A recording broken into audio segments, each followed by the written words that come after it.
All right, welcome back to another episode of the Relationship Schools podcast. What's up? Got my wife here. Hello, everybody. Hi. Hi. We are talking about this amazing new book today called Getting to Zero, How to Work Through Conflict in Your High-Stakes Relationships. Mm-hmm. You're the guy. I'm the guy that wrote this thing. Yes, you are. Yeah. Yeah, and I wanted to ask you some questions about it and the book and you, and see if we could unearth some new gems in there. Great. Yeah. Yeah, let's do it. Yeah. Yeah, so my first question for you is, why this book? Well, I think this is one of the biggest pain points people experience in their relational life is conflict and the inability to get through it in a good way. People just really struggle here. Mm-hmm. And it causes a lot of pain and stress in our lives and lack of sleep and health problems. And, you know, if you and I are off and it lasts a long time, it's kind of impacts my life a lot. And I had a lot of conflicts go awry growing up. And I also avoided conflict a lot. Mm-hmm. And then I would act out and just get belligerent. And, you know, so I had a lot of conflicts. I've had a lot of conflicts. Mm-hmm. And it wasn't, I don't feel like I got good at that or better at that, we'll say. I don't know that I'm good at it. Until I met you. And we're still working on it. Yeah. But, you know, I've gotten way better than I was. Yeah. So it's I'm teaching the thing I need to learn also, right? This book's for me. Mm-hmm. And it sounds like the way you're talking about conflict, it sounds like it sort of encompasses in your world the biggest pain points that people have in their relationships. Is that kind of what you're saying? I'm saying, let me say it this way. After interviewing all of our mentors and all these amazing people over the years and working with so many people and so many couples for so long, it seems to be that the determinant of the most successful relationships is the ability and willingness to work through conflict. Mm-hmm. And when people can figure that out, they tend to have, I think, more fulfilling, deeper, better relationships. Mm-hmm. Yeah. I mean, I'd agree. Yeah. I think it's a big, it's a big lever. It's a big lever. It's like a lot of leverage can be made when you can learn how to, and I think you talk about this in the book too, I don't know if you say it this way, but embrace conflict, make room for it, accept it in your life. Yeah, totally. Because if you keep pushing it away, the way I frame it in the book is people set it up as two shitty choices. Choice A is, I will speak the truth to you, but you might go away. And I might lose the relationship, and you might judge me, and it might get really bad. It might get worse. Mm-hmm. And ultimately, I might end up alone. Mm-hmm. So I don't like choice A. Choice B is I don't say anything, and I minimize, and I just kind of suck it up and pretend everything's fine, and then I resent you, and I abandon myself. So which relationship do I want to lose? You or my relationship with myself? So that's how people set it up as two shitty choices, and then they stay stuck and overwhelmed and in fear or avoiding, and that's basically choice B, business as usual, I call it. Mm-hmm. And I'm encouraging people to make choice C with this book, which is courage through conflict. So, which is basically back to A, where we tell the truth and we start speaking up and we advocate for ourselves and we enter into what might feel like conflict, even though it might not, and find out what's going to happen and then learn how.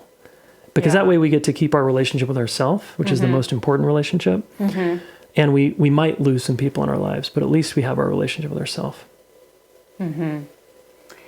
Do you have a take on why, and maybe you're describing it now, why conflict is so hard? Why people get so stuck here in their relationships? Why don't we know what to do there? I mean, I'd love to get your take too. It seems like to me it's basic. It's a threat response, and we feel we're scanning as animals, social mammals, is something safe, dangerous, or life-threatening all the time on kind of an unconscious level. We're looking for threats, and one of the worst things that humans can experience is being outcast or left out of the group or kicked out of the group or rejected in a dyad or losing a friend or that's really not good for us. And no one likes to live alone or be alone. And it chronically long-term, that's bad for us as social mammals. So when we get into a conflict, that's at stake. This kind of like, oh, I might get kicked out. I might not belong anymore. And so we're pretty hyper vigilant. We can get really protective and aggressive and defensive and silent. And we can do all kinds of things as a way to really protect ourselves. You know, the scariest threat out there, I think, is other people to us right now. It's not tigers anymore. And, you know, saber-tooth tigers, that is. Yeah. It sounds like you're saying that kind of, if we just follow our biology, we're going to kind of fuck this up. Like we're going to, you know, go super self-protective, or we're going to lash out. Like we're going to get really like primal in a way. Yeah. Because the fear of loss or the fear of rejection or abandonment, like those kinds of things, like activate something really deep in us, and therefore we're really vulnerable to just sort of like, you know, we can say acting out or just like going off on someone, or because it's such a high charge and like a heightened experience. Yeah. And I say we disconnect and protect ourselves in 4 ways. We posture, collapse, or seek or avoid. And I write about that in the book. And another reason why this is so hard for us is because of our history also. Whatever relational blueprint we got, if we grew up in a traumatic household or a household where there's just silence and distance and, you know, and it wasn't very relationally focused, all of that comes up in adult relationships too. And that's kind of how the groove that got wired in for 18 plus years is this is just how we do relationship. And this is how we do relationship under stress, which is conflict. And so there's a lot of default patterning that we resort to, and not all of it's very good in terms of what we got when we were kids. Yeah, it seems like, I mean, when I ask people too, like how did your family navigate conflict, or what did a fight mean in your family, or what does repair look like for you, or what it look like in your family? Like people are like, I don't know if I've ever heard someone say like, oh, I really learned how to deal with, you know, my differences in my family, or I learned how to deal with like just the complexity of people's feelings and challenges because we learned how to work through conflict. And we did repair really well. Like if something went wrong, we really made sure we got back to being good. Like I don't ever have someone talk about that. And I know we try to teach that a lot because it's such a missing piece for a lot of us. And I feel like your book, I read like it a while ago. Yeah. So one of the first iterations. I might not remember which very was well. very helpful, by the way, honey. Yeah. But your book, I feel like it speaks to like all these layers of like how we're wired neurobiologically that makes conflict an intense experience. And then also what we grew up in and what we learned about relationship and belonging and connection and repair. Yeah. And then as adults, we're trying to figure that out with our partners, our coworkers, our kids. And like, most of us have just been kind of winging it. And hoping it goes doesn't well. really go that. I mean, it's not a great strategy. Yeah. One of the themes in the book is the conflict repair cycle. Okay. That it's a cycle for the rest of your life that you might as well get used to in high stakes relationships. There's going to be conflict, and it's all about how do we come back into connection and repair and reconnect. And like you said, there was not a great model for most of us. And so we're just kind of doing what we've always done, or we're kind of winging it, or relying on, you know, memory in our body and our reactivity, and we're kind of acting like scared animals or little kids sometimes, and it's just not that effective if we're honest. Yeah. And so I'm trying to provide a guidebook here that help people get better at that inevitable cycle that relationships go through. Conflict, repair, reconnect, connection. It's basically disconnection, reconnection, connection. Disconnection, reconnection, connection. Over and over and over again.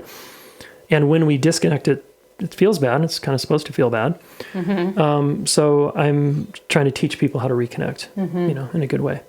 Yeah, I think you're good at that. And we do that in our family, right? We do that with our kids. And how do we help them over and over and over again? Keep reconnecting and owning their part and getting that there's impact on another person and all that stuff. Yeah, I mean, we have challenges every day. The four of us living together is like there's a challenge, at least one every day about how just sharing space and all the different needs and different whatever states and experiences, and you know, there's like so much opportunity to practice, and you know, I feel like we have like 18 years or so to like help our kids get good at this. Like I just feel like I want that much time to like really have them learn. And I know you and I are still learning like how to fight well. Like I feel like we've made a lot of progress there, but we're still learning. Like there's still arguments we have that we're like, okay, what the hell do we need to do differently here? Because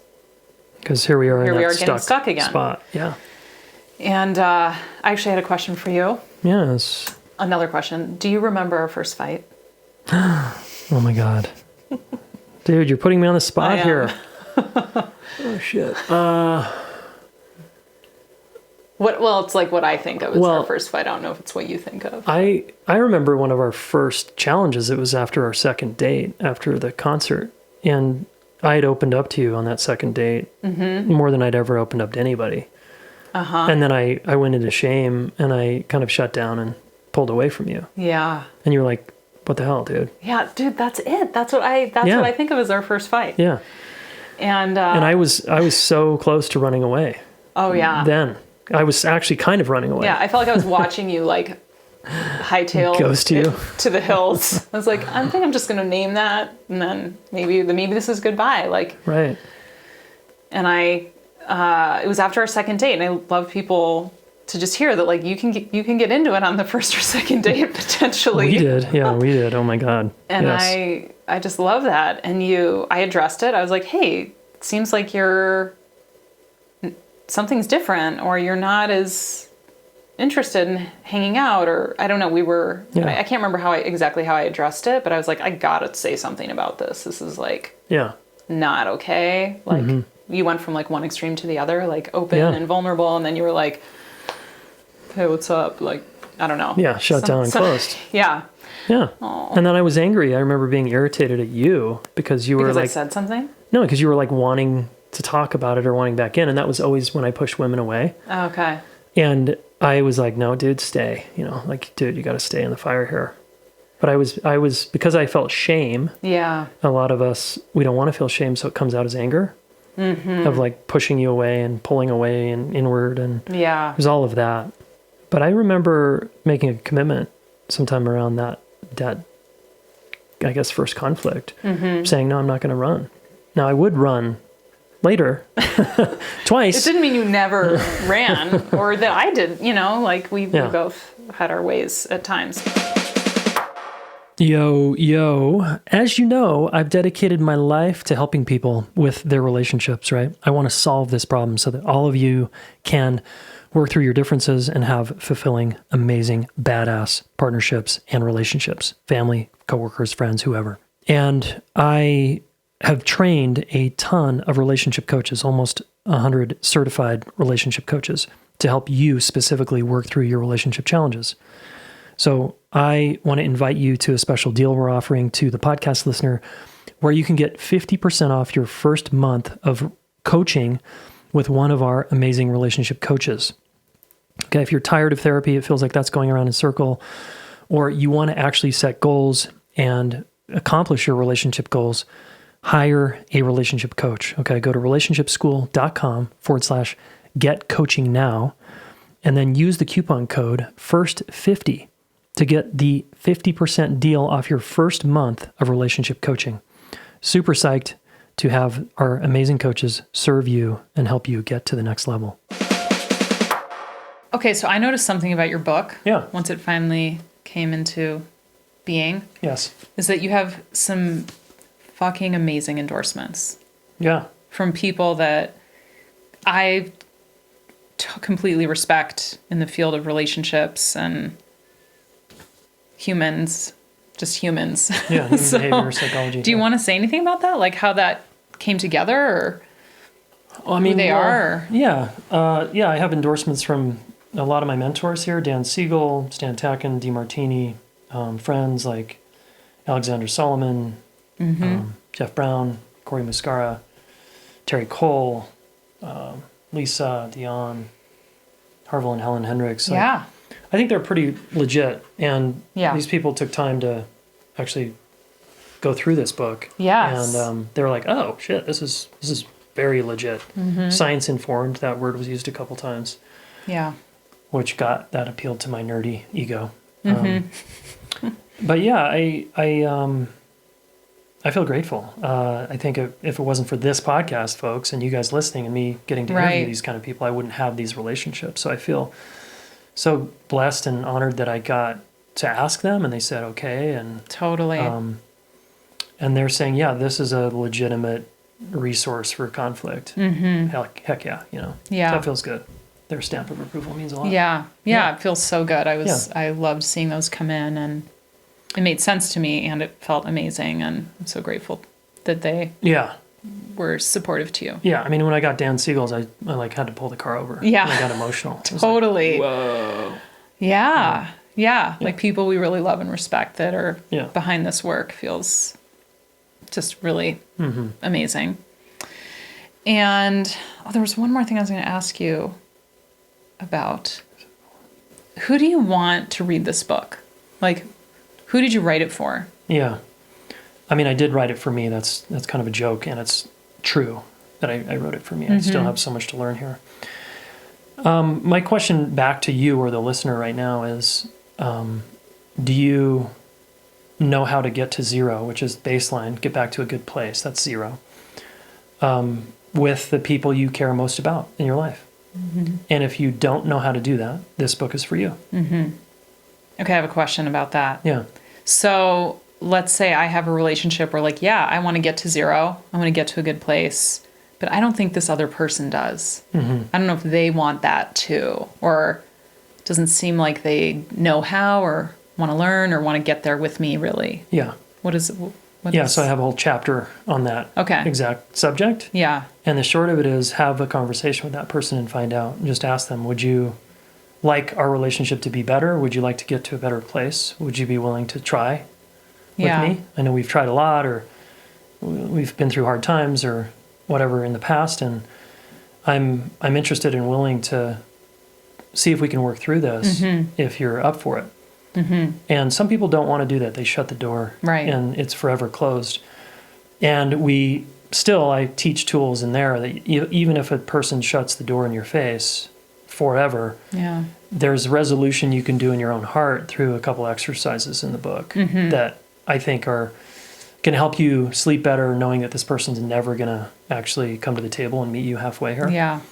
And then that's important. That was always frustrating for me when I would have cutoffs or there'd be people stonewalling me or whatever over the years. I was like, okay, I want to learn how to work through conflict without that asshole.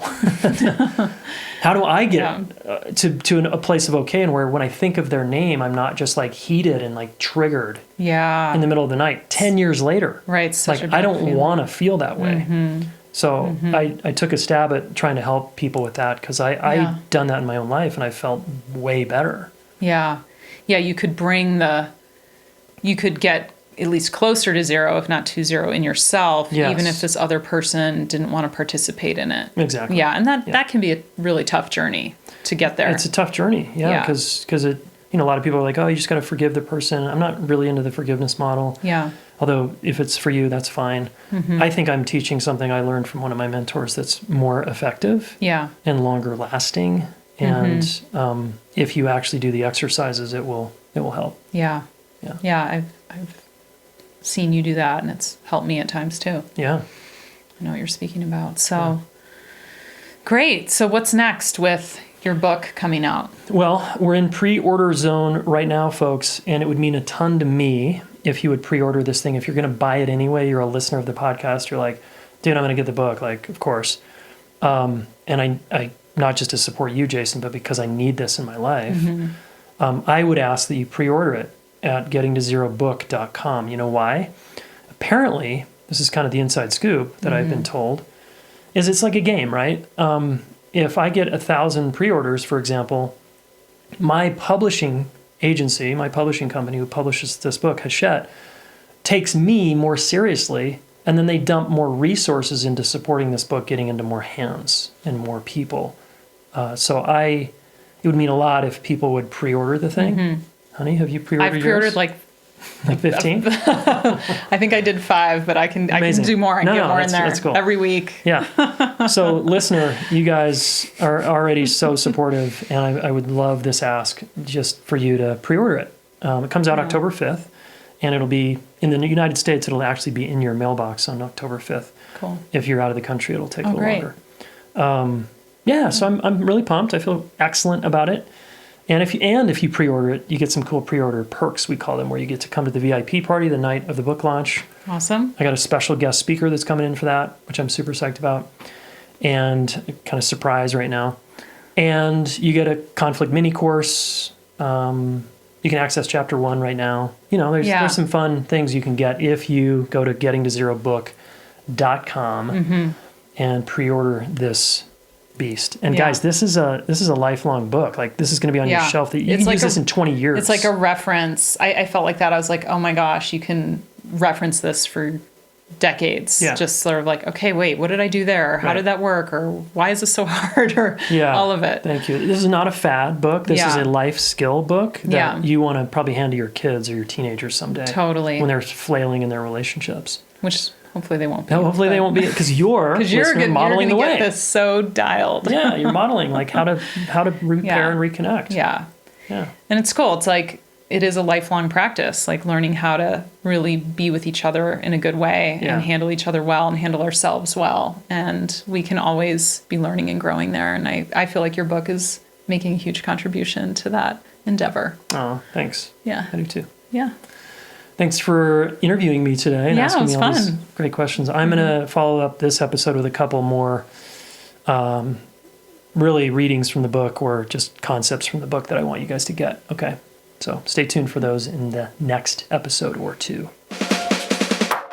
Hey, every month I'm going to be doing a challenge. You've probably heard about it if you've been listening. You've got to be on my email list, however, to get in on the action. And you could win, a relationship course. You could win potentially coaching with me, no charge. You could win coaching with one of our coaches. There's lots of cool stuff that you can win if you play. How do you do that? All you have to do is be on my email list and look for the email that says personal update. In that email, I share a lot of personal wins and losses, highs and lows, podcasts I'm listening to, books I'm reading, favorite song, anything I'm watching, and what my challenges are, what my opportunities are, and of course, the challenge. So just go to relationshipschool.com/challenge, and you are going to be asked to just leave your email address. Okay, and then you're on my email list. Boom, done. And just make sure it doesn't go to spam. All right? relationshipschool.com/challenge. Hey, thanks so much for listening. Please subscribe to this YouTube channel. Share one of these videos with a friend. We want to help the planet get their act together around relationships. And you are one of them, so thank you.